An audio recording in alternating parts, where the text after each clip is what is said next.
Tang Sueyun memutuskan untuk pindah dari keluarga Tang dalam semalam. Dia selalu tegas dan tidak pernah ceroboh. Tang Xiaowu mengantar Tang Sueyun dan Chen Yang ke lantai bawah Teluk Repulse No. 1. Rumah Tang Sueyun juga ada di sini. Xiaowu, kamu tidak perlu mengemudi untuk menjemputku mulai sekarang, aku akan menyetir sendiri, kata Tang Sueyun. Nona, kamu tidak perlu mendapat masalah denganku, aku masih sangat mencintaimu. Kata Tang Xiaowu. Aku tahu. Tang Sueyun hanya berkata asal-asalan dan meraih kopernya, tapi Chen Yang sampai di sana lebih dulu dan mengambil koper Tang Sueyun di tangannya. Istri, ayo pergi. Rumah ini dibangun pada tahun 1901. Rumahnya sangat sepi, meskipun Tang Sueyun tidak datang untuk menginap, ada orang yang datang untuk membersihkannya secara rutin. Ledakan. Chen Yang meletakkan koper Tang Sueyun di kamar tidur utama. Dia duduk di tempat tidur dan menepuk tempat tidur besar, tempat tidur ini cocok untuk 2 orang untuk tidur. Kamarmu ada di sebelah, kata Tang Sueyun. Melihat Tang Sueyun membungkuk untuk mengemasi barang bawaannya, Chen Yang tersenyum dan berkata, saya tidak menyangka Anda akan menolak menceraikan saya. Apakah Anda tidak khawatir saya benar-benar membuat marah Gu Zhenhong dan dia akan membalas dendam pada keluarga Tang Anda? Apa yang kamu lakukan? Aku sudah menghitung. Tang Sueyun berkata, namun, izinkan. Saya menjelaskan, bukan karena saya tidak ingin menceraikan Anda, tetapi saya tidak dapat menceraikan Anda. Bang, Chen Yang menepuk kepalanya, lihat ingatanku, sebenarnya aku lupa kalau kita bercerai, 5 saham Zhongtian Group yang kita pegang akan hilang, yaitu puluhan miliar. Kata Chen yang tiba-tiba sudah ada di depan Tang Sueyun dan memeluk Tang Sueyun. Turunkan aku. Saat Tang Sueyun digendong oleh Chen Yang, dia sangat panik hingga tanpa sadar dia memeluk leher Chen Yang. Berdebar, Chen Yang melempar Tang Sueyun ke tempat tidur. Segera setelah itu, dia juga bergegas maju dan menekan Tang Sueyun di bawahnya. Kamu harus tahu kalau aku suamimu. Kalau aku bercerai, apa kamu tidak mendapat apa-apa? Chen Yang dengan sengaja mengancam. Dasar bajingan. Tang Sueyun berkata dengan marah, aku benar-benar bajingan. Chen Yang berkata sambil tersenyum buruk, hanya ada satu jalan di depanmu sekarang. Tanda seru petik 2. Bang. Sebelum Chen Yang menyelesaikan kata-katanya, lutut Tang Sueyun sudah berada di selangkangan Chen Yang. Pada saat itu, Chen Yang berguling dari Tang Sueyun, menutupi selangkangannya, dan berkata, apakah kamu serius? Aku hanya bercanda, kamu pantas mendapatkannya. Tang Sueyun berbalik dan duduk, dadanya naik turun dengan hebat, dan mata gelapnya menatap langsung ke arah Chen Yang, jika kamu main-main lagi, hati-hati aku akan mengebiri kamu, aku akan melakukan. Apa yang aku katakan? Chen Yang turun dari tempat tidur dan bertanya dengan serius, apakah kamu benar-benar sudah memikirkannya dengan matang? Tidak ada gunanya menentang kakekmu karena aku. Saya tidak perlu mundur. Tang Sueyun berkata, ini adalah kesempatan terakhirku, aku harus menggenggamnya dengan kuat, jika tidak, aku mungkin tidak punya apa-apa. Pada saat ini, bel pintu tiba-tiba berbunyi. Boom, boom, disertai dengan ketukan keras di pintu. Chen Yang melirik ke arah Tang Sueyun, aku akan pergi melihatnya. Dia tiba di depan pintu dan membuka pintu. Di depan pintu, manajer properti Liao Hongsheng berdiri di depan pintu dengan 4 penjaga keamanan. Chen Yang ingat bahwa Liao Hongsheng adalah manajer umum perusahaan properti. Ketika Chen Yang dan Tang Sueyun baru saja pindah ke sini, mereka kebetulan bertemu dengannya yang hendak pulang kerja. Liao Hongsheng menyapa Tang Sueyun dengan senyum tersanjung di wajahnya. Tanpa diduga, dalam sekejap mata, Liao Hongsheng berani memimpin penjaga keamanan untuk menghancurkan pintu. Mungkinkah terjadi sesuatu? Manajer Liao, ada apa? Chen Yang bertanya.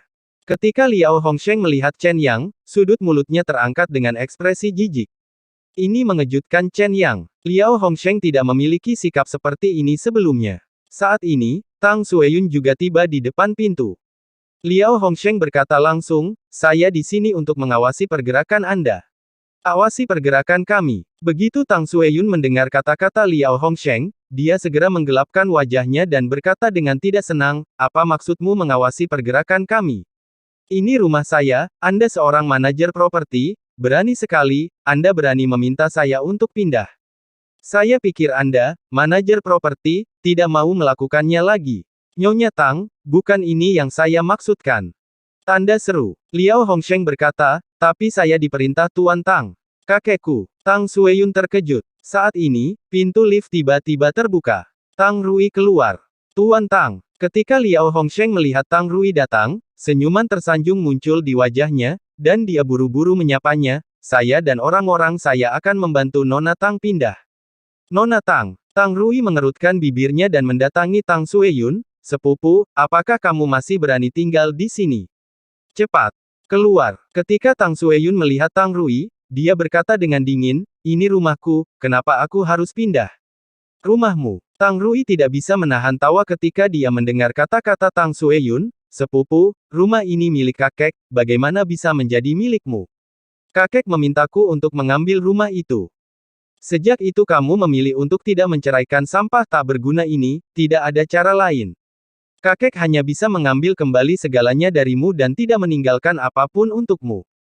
Jika saatnya tiba, mari kita lihat apakah kamu masih memiliki keberanian. Jangan menceraikan pecundang ini. Aku ingin menelepon kakek. Tang Sueyun hendak memanggil Tang Yaozu, tetapi Tang Rui melambaikan tangannya dan berkata kepada Liao Hongsheng, mengapa kamu berdiri diam? Ayo bantu. Aku melihat kalian siapa yang berani. Begitu Tang Sueyun mendengar kata-kata Tang Rui, dia segera berhenti di depan pintu.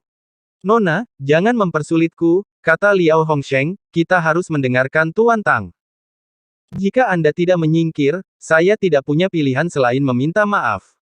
Kamu berani mengambil tindakan. Tang Sueyun menatap langsung ke arah Liao Hongsheng dengan dua mata yang tajam. Liao Hongsheng mundur selangkah, tetapi Tang Rui berkata, Manajer Liao, apa yang kamu takutkan? Dia akan segera menjadi bukan apa-apa. Di masa depan, Presiden Zhongtian Investment Group hanya bisa menjadi ayahku. Apa yang masih kamu ragukan? Begitu Liao Hongsheng mendengar ini, dia langsung berkata kepada Tang Sueyun, Nona Tang, maaf, silakan datang dan minta Nona Tang keluar. Begitu empat penjaga keamanan di belakang mendengar apa yang dikatakan Liao Hongsheng, mereka bergegas ke Tang Sueyun. Ini adalah kesempatan langka. Biasanya mereka hanya bisa melihat Dewi Tang Sueyun, tetapi mereka tidak berani menyentuhnya. Sekarang mereka mendengarkan perintah Liao Hongsheng, bahkan jika sesuatu terjadi di masa depan, itu akan menjadi urusan Liao Hongsheng.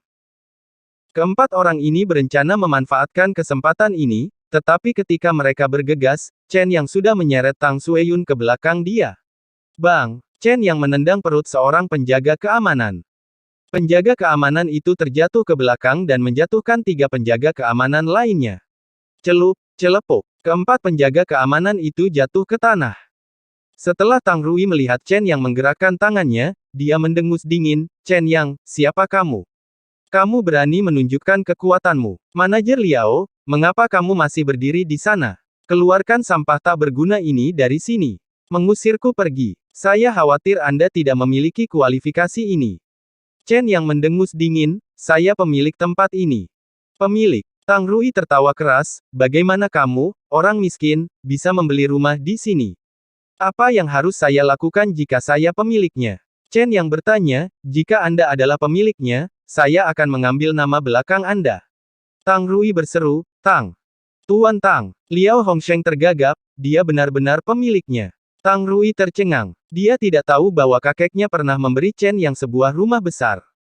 Apa katamu? Tang Rui menarik Liao Hongsheng dengan tangannya dan bertanya dengan mata terbelalak, katakan lagi. Dia bukan pemiliknya. Apakah dia membeli rumah di sini? Iya, itu diberikan oleh Tuan Tang langsung padanya. Kata Liao Hongsheng. Bagaimana ini mungkin? Tang Rui berkata dengan tidak percaya, mengapa kakekku memberinya sebuah rumah mewah? Idiot.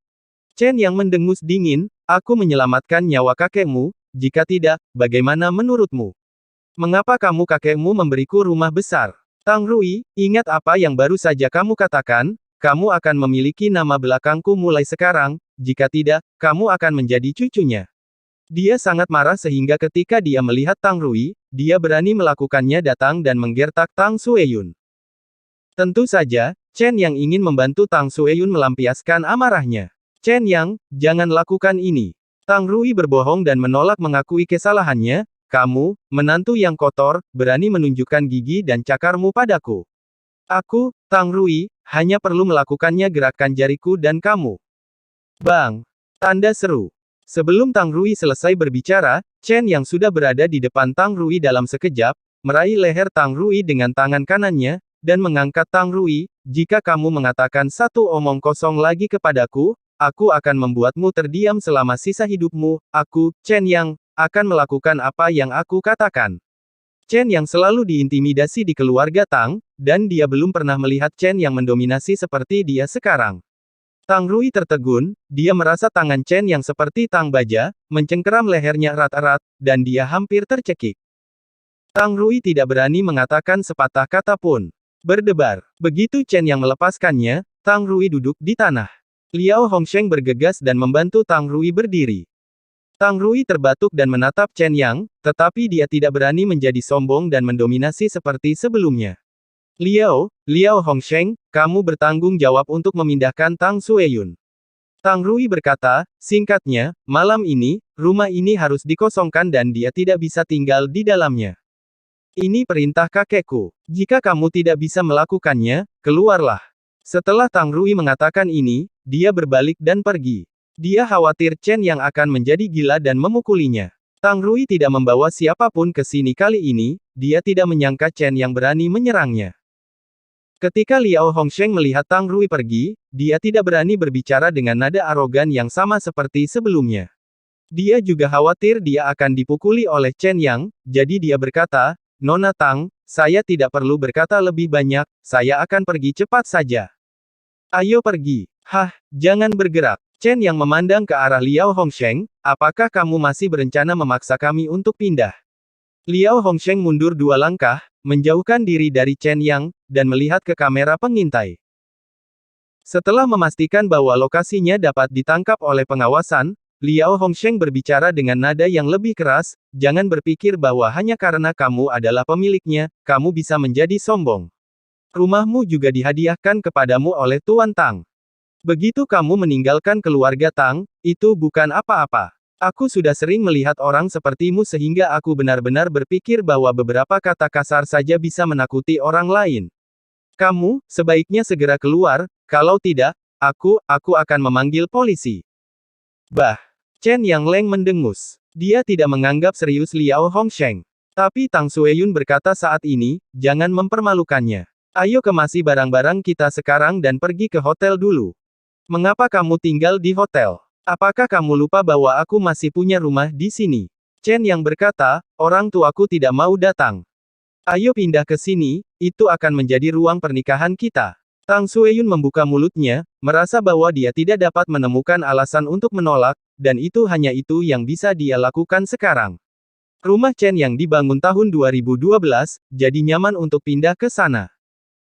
Rumah ini selalu kosong, Chen Aiguo dan istrinya lebih suka melihat-lihat rumah di mana-mana daripada tinggal di sini. Liao Hongsheng dan penjaga keamanan tidak membantu untuk bergerak, tetapi hanya mengawasi dari samping. Tang Rui memintanya untuk mengawasi, tetapi dia benar-benar mengawasi. Dia juga tidak lupa melontarkan komentar sinis ke samping, Nona Tang, kenapa begitu? Kamu pikir kamu harus melakukannya demi orang seperti itu dan keluargamu. Tidak pantas jika orang-orang berselisih. Tang Sueyun mengabaikannya. Tang Sueyun telah melihat banyak orang seperti Liao Hongsheng. Sekarang setelah Liao Hongsheng mendengar dari Tang Rui bahwa Tang Sueyun dan Tuan Tang telah berselisih, dan Presiden Grup Zongtian juga telah berubah, dia tidak lagi takut pada Tang Sueyun seperti sebelumnya. Tang Sueyun tidak punya banyak barang. Setelah pindah, Chen yang berdiri di depan pintu dan berkata dengan dingin kepada Liao Hongsheng, mengapa kamu masih berdiri? Mengapa kamu tidak pergi? Bang! Chen yang menutup pintu.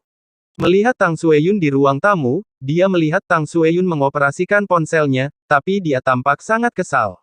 Apa yang terjadi? Chen yang datang ke sisi Tang Sueyun dan meletakkan tangan kanannya di bahu Tang Sueyun. Kakekku menghentikan semua kartuku. Tang Sueyun menggigit bibirnya, dia ingin memaksaku menceraikanmu, tapi aku tidak akan menyerah. Kamu tidak punya uang sendiri, kan? Chen yang bertanya. Sedikit. Berapa? Tanya Chen Yang. 100.000. Chen yang tidak menyangka bahwa Tang Sueyun hanya memiliki 100.000. Itu normal untuk memikirkannya. Kakeknya bertanggung jawab atas pengeluaran sehari-hari Tang Sueyun. Dia tidak khawatir tentang uang sama sekali. Selesai waktu, dia mengembangkan kebiasaan ini. Saya memegang beberapa saham. Tang Sueyun berkata, tetapi itu tidak dapat direalisasikan. Aku tidak punya uang tunai. Ayo, berikan nomor rekening bankmu, kata Chen Yang. Apa yang akan kamu lakukan? Tentu saja aku akan memberimu uang jajan. Chen Yang meletakkan tangannya di bahu Tang Sueyun. Lagi pula, kamu adalah istriku, aku tidak bisa hanya melihat kamu tidak punya uang. Aku kebetulan menghasilkan sedikit uang malam ini. Chen Yang langsung mentransfer 1 juta ke Tang Sueyun. Ini 1 juta, berhematlah. Chen Yang berkata, ketika Anda memiliki uang di masa depan, ingatlah untuk membayar saya kembali dan memberi saya bunga. Puff. Tang Sueyun terhibur oleh Chen Yang. Dia tiba-tiba melingkarkan tangannya di leher Chen Yang dan berkata dengan nada centil, kamu terdengar seperti ayahku ketika dia memberiku uang. Putri, jadilah baik, kata Chen Yang. Jangan manfaatkan aku. Tang Sueyun tersenyum manis, dan tiba-tiba bibirnya menyentuh bibir Chen Yang dan menciumnya, ini hadiah untukmu. Senang memilikimu. Tangan Chen Yang menyelinap ke dalam pakaian Tang Sueyun. Pada saat ini, dia tiba-tiba mendengar bel pintu. Chen Yang melirik Tang Sueyun, melepaskan tangannya dari pakaian Tang Sueyun, berdiri dan menuju ke pintu kamar. Dia membuka kamar. Ketika dia membuka pintu, dia melihat Liao Hongsheng sangat cemas hingga dia hampir menangis. Dokter Chen, tolong, selamatkan putriku. Celepuk. Liao Hongsheng segera berlutut di depan Chen Yang. Chen Yang mundur selangkah dan menjauhkan diri dari Liao Hongsheng. Manajer Liao, apa yang kamu lakukan? Dokter Chen, saya bajingan. Liao Hongsheng berlutut di depan Chen Yang, aku bukan apa-apa, tapi tolong selamatkan putriku. Dia sekarat di rumah sakit. Dokter berkata bahwa hanya kamu yang bisa menyelamatkannya. Liao Hongsheng berlutut di depan Chen Yang. Bentak. Liao Hongsheng mengangkat tangannya dan menamparkan dirinya sendiri dengan keras. Saya bajingan, dokter. Chen, tolong selamatkan putri saya. Dia sekarat. Dokter mengatakan hanya Anda yang bisa menyelamatkannya. Liao Hongsheng menangis.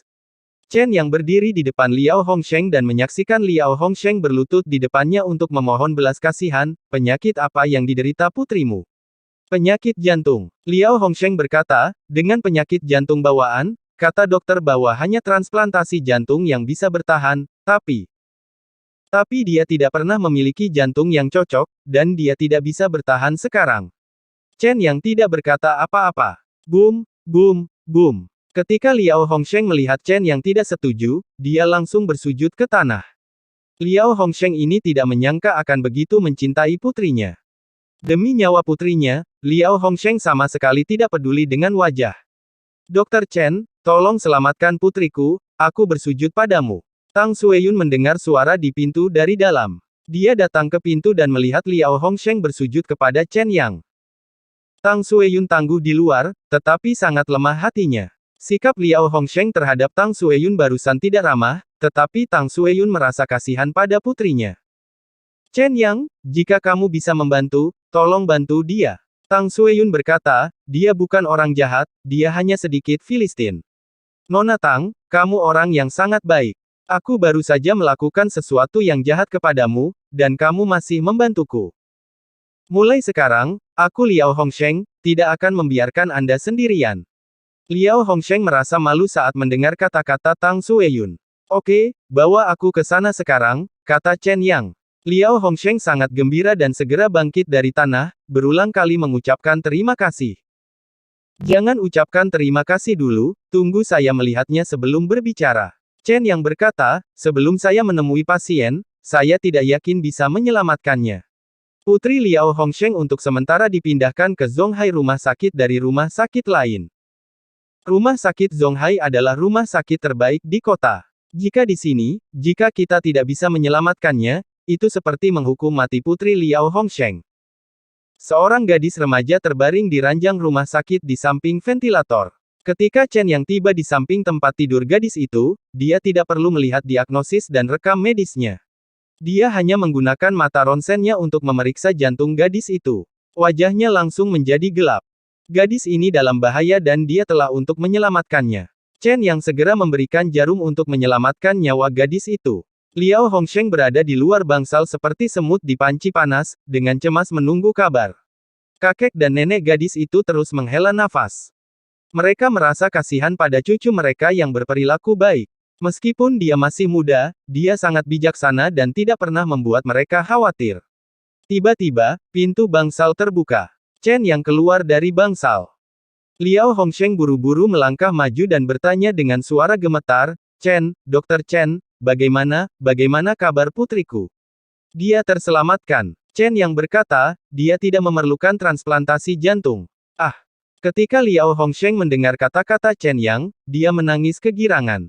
Dia memegang erat tangan Chen Yang dengan kedua tangannya. "Terima kasih, Dokter Chen, Anda adalah dermawan saya. Bagus sekali." Kakek dan nenek juga menitikkan air mata kebahagiaan. Bentak. Tiba-tiba, Chen Yang mengangkat tangannya dan menamparkan keras Liao Hongsheng. Liao Hongsheng tidak memiliki pertahanan dan ditampar ke tanah oleh Chen Yang. Semua orang yang hadir kaget. Tidak ada yang menyangka Chen Yang akan tiba-tiba menamparkan wajah Liao Hongsheng. Liao Hongsheng menutupi wajahnya. Dia mengira Chen Yang kesal karena kejadian sebelumnya dan belum mengambil tindakan sampai sekarang. "Dokter Chen, saya tahu apa yang saya lakukan sebelumnya terlalu buruk. Jika Anda masih marah, pukul saya sekuat yang Anda bisa. Saya berjanji untuk tidak bergerak." Liao Hongsheng menutup matanya. "Jangan kentut, aku bukan orang picik." Chen yang langsung mengumpat ketika dia mendengar kata-kata Liao Hongsheng, "Aku memukulmu karena kamu ayah bajingan. Siapa sebenarnya putrimu? Siapa yang memberitahumu bahwa penyakit putrimu adalah penyakit jantung bawaan? Aku beritahu kamu bahwa putrimu keracunan dan racunnya dalam dosis kecil, setidaknya selama 5 tahun. Ah! Tanda seru petik 2. Semua orang, termasuk Liao Hongsheng, mendengarnya Chen Yang ini terkejut dengan kata-katanya. Kamu bilang, putriku tidak menderita penyakit jantung bawaan. Apakah dia diracuni?" Suara Liao Hongsheng bergetar saat dia bertanya. Chen Yang tidak pernah begitu marah seperti sekarang. Dia tidak menyangka seseorang begitu kejam hingga meracuni seorang gadis remaja setidaknya selama 5 tahun. Betapa kejamnya melakukan hal yang tidak berperasaan seperti itu. Chen yang menatap langsung ke arah Liao Hongsheng, "Dengarkan baik-baik, racun putrimu hanya bisa ditimbulkan oleh orang-orang di sekitarnya, dan itu sudah berlangsung selama 5 tahun. Pikirkan baik-baik, siapa yang memberitahu putrimu bahwa dia mempunyai penyakit hati bawaan?" "Istriku," kata Liao Hongsheng. "Apakah istrimu seorang dokter?" Chen yang bertanya. "Tidak, dia adalah perawat di rumah sakit." Liao Hongsheng berkata, "Meskipun dia adalah ibu tiri, dia selalu memperlakukan putriku seperti anaknya sendiri. 5 tahun yang lalu, putri saya tiba-tiba jatuh sakit. Dokter di rumah sakit yang ia bantu temukan memastikan bahwa penyakit tersebut adalah penyakit jantung bawaan. Selama bertahun-tahun, kami telah mencari jantung yang cocok, dan dia telah membawa putrinya untuk menemui dokter." Tanda seru. Ketika Liao Hongsheng mengatakan ini, Liao Hongsheng benar-benar mengerti. Brengsek, di mana dia? Liao Hongsheng tiba-tiba menjadi gila, dan kemudian dia menyadari bahwa istrinya telah pergi selama beberapa waktu. Mata Liao Hongsheng merah darah, dan dia tampak seperti akan membunuh seseorang. Terdengar suara langkah kaki, dan Sun Yiran bergegas menghampiri dua rekannya. "Chen Yang, kamu bilang seseorang meracuni anaknya, siapa itu?" Sun Yiran bertanya. Ketika Chen Yang sedang merawat gadis itu, dia menemukan bahwa gadis itu telah diracuni, dan segera meminta Sun Yiran untuk bergegas. Sepertinya itu istrinya. Chen Yang menunjuk ke arah Liao Hongsheng, ibu tiri gadis itu adalah seorang perawat dan selalu mengatakan bahwa gadis itu menderita penyakit jantung bawaan, namun kenyataannya, gadis itu diracuni dan jantungnya rusak. Dan dia juga mengetahui ilmu kedokteran. "Di mana istrimu?" tanya Sun Yiran. "Aku juga sedang mencarinya." Liao Hongsheng berkata dengan mata merah, "Dia masih di sini sebelumnya." "Xiao Wang, segera tangkap dia," kata Sun Yiran. "Tidak perlu, aku di sini." Seorang wanita berusia 30-an datang. "Bang!" Liao Hongsheng sepertinya sudah gila. Dia mencengkeram leher wanita itu dan bertanya dengan garang, "Mengapa kamu begitu kejam?"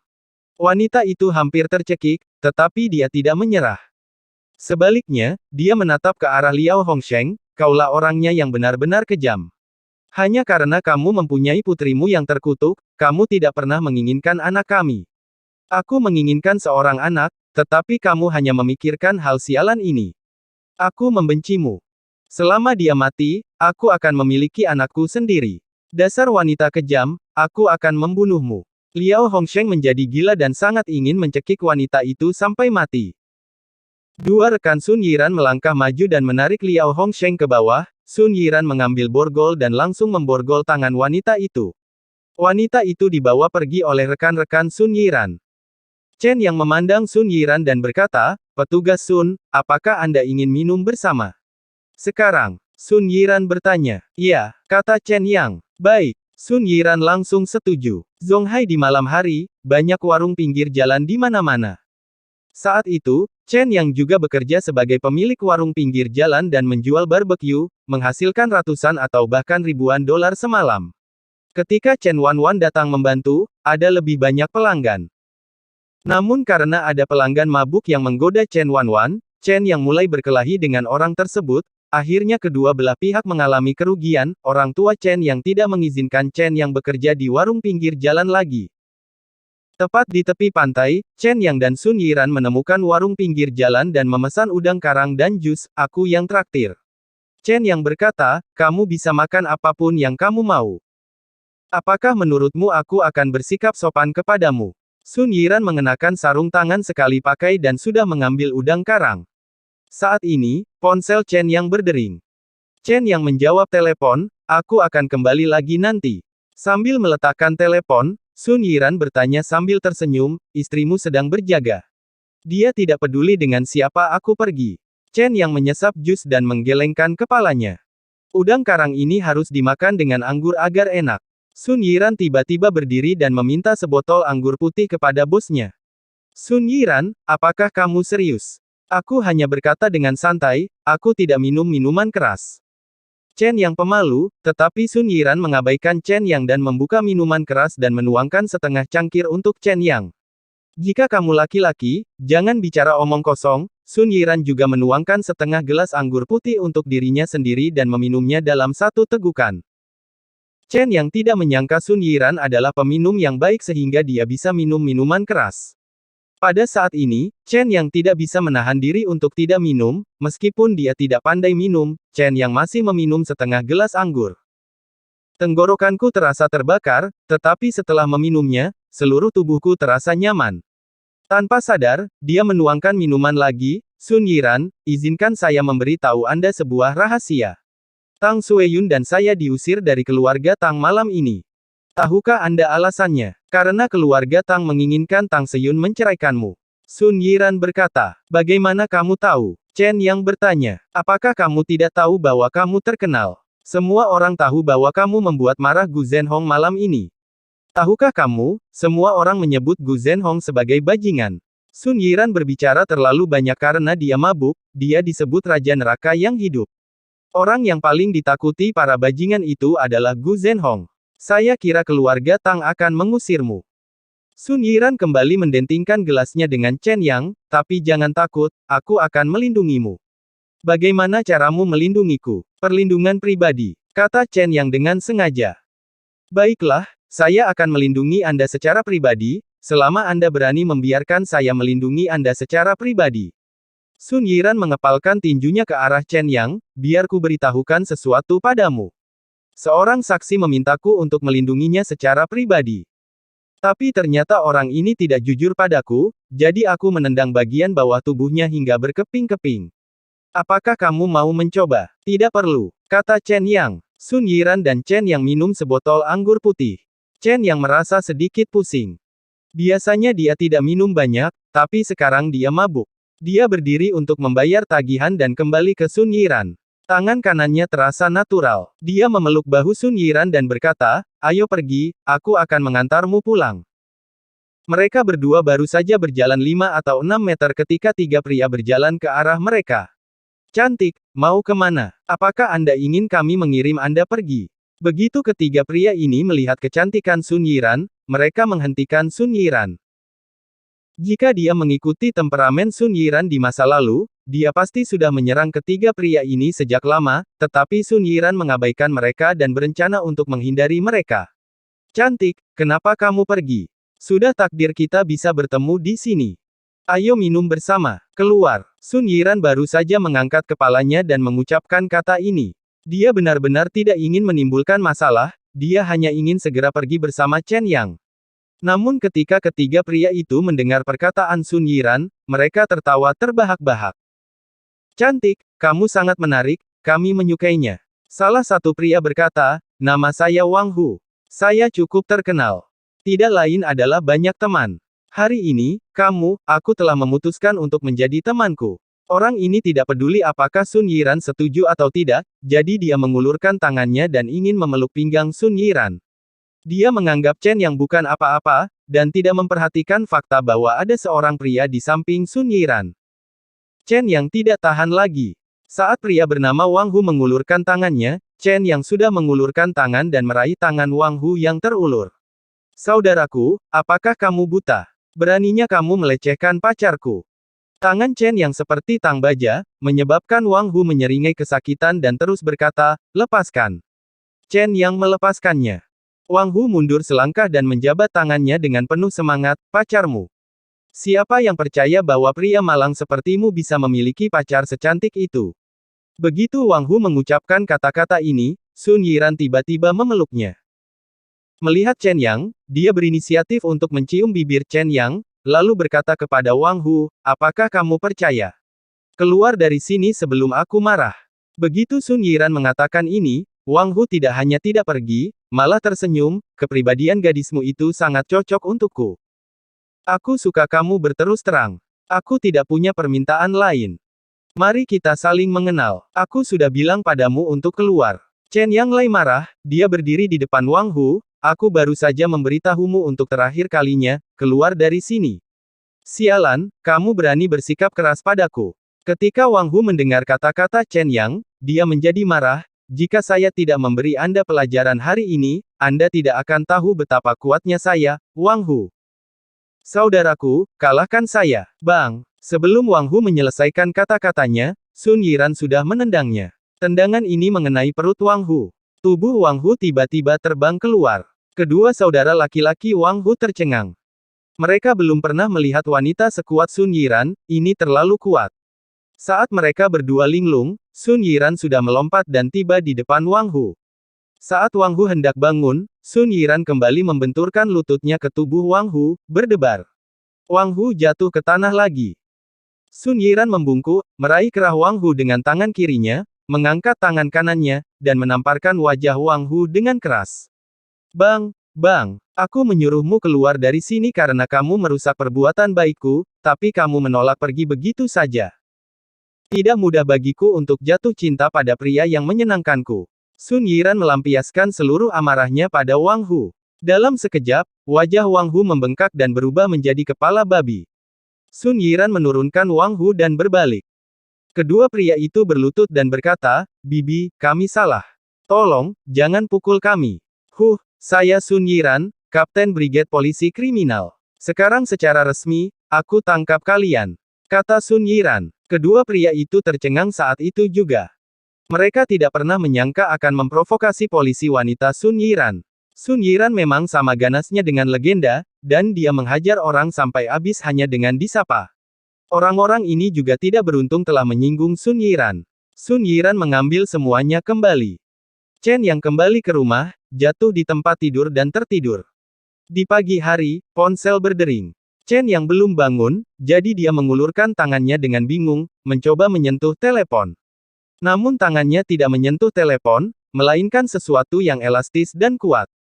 Apa? Chen yang mencubitnya. Tiba-tiba, teriakan Tang Sueyun terdengar. Segera setelah itu, Chen yang menerima tamparan foton yang kuat di wajahnya.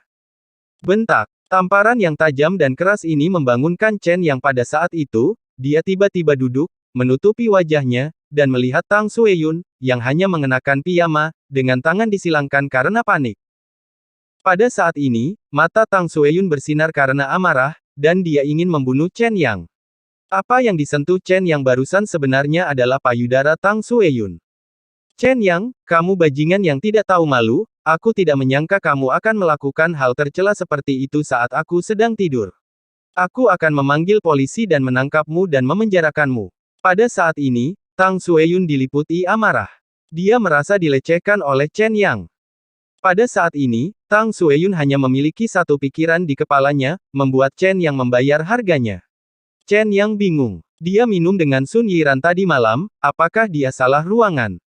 Tapi Chen yang ingat dengan jelas bahwa tidak ada seorang pun di tempat tidur ketika dia sedang tidur.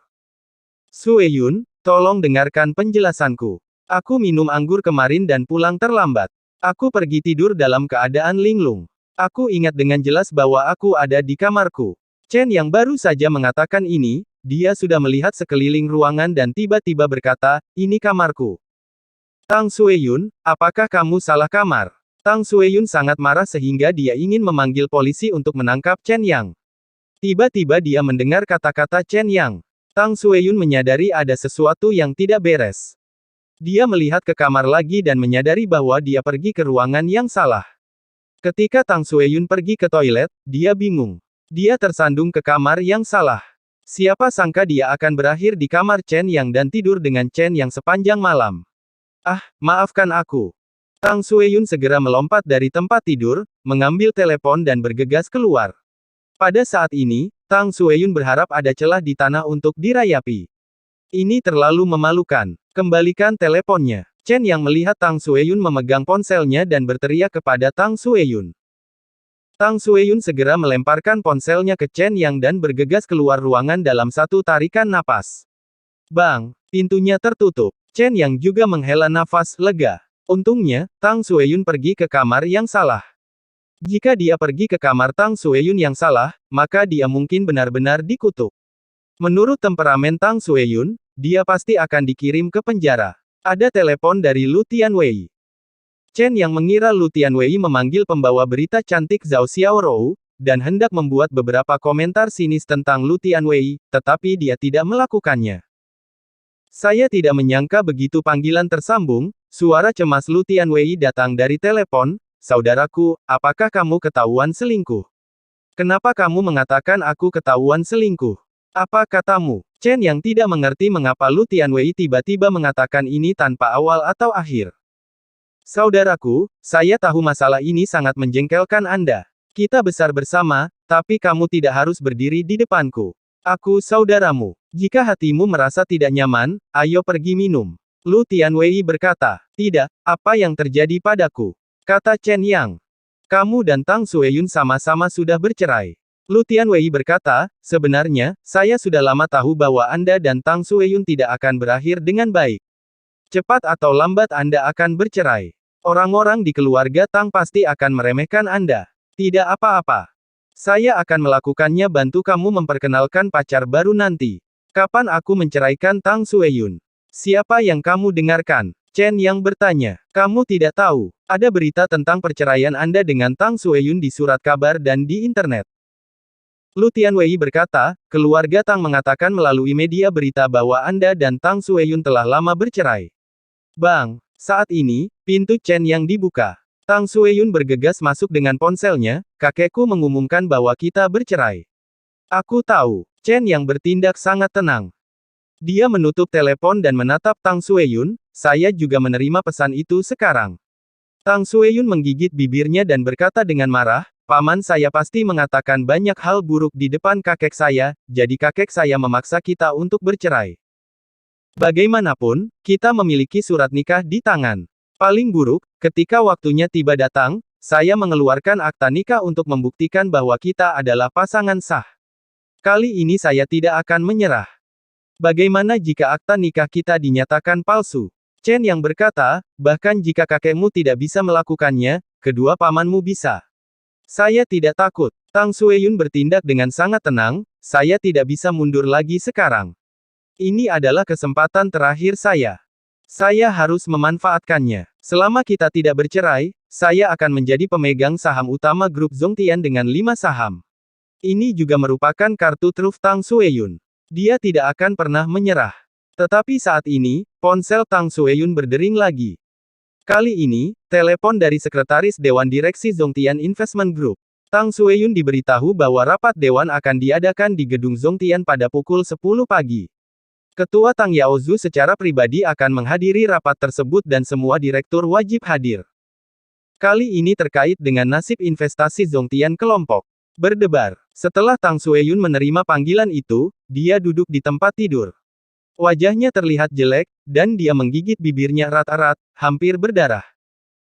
Tang Sueyun baru saja bersumpah bahwa dia tidak akan pernah mundur, tetapi sekarang, Tang Sueyun tampak frustrasi dan tersesat. Tang Yaozu memimpin rapat dewan, dan targetnya pasti Tang Sueyun.